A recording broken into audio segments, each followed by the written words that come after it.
Sidley Park is already a picture, and a most amiable picture. It is nature as God intended. God's truth, Septimus, if there is an equation for a curve like a bell, there must be one for a bluebell. And if a bluebell, why not a rose? We will start with something simple. I will plot this leaf and deduce its equation. Do we believe nature is written in numbers?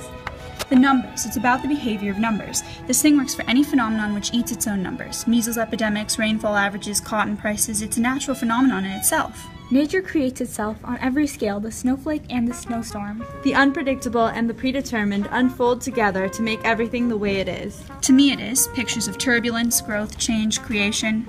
In an ocean of ashes, islands of order, patterns making themselves out of nothing. The future is disorder. Disorder out of disorder into disorder until pink is complete, unchanging and unchangeable. This is known as free will or self-determination. The universe is deterministic, all right, just like Newton said. I mean, it's trying to be. To mingle with the universe, in the midst of myriads of the living and the dead worlds, stars, systems, infinity, why should I be anxious about an atom? If you could stop every atom in its position and direction, you could write the formula for the future.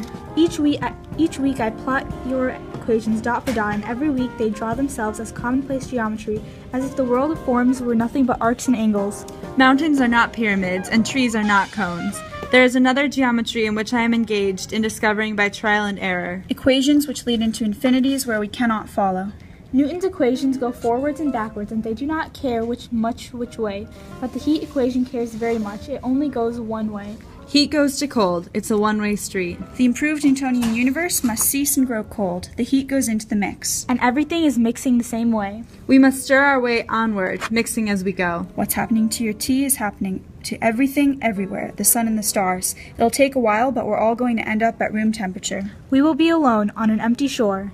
There is a rapture on the lonely shore. We will have silence now, if you please.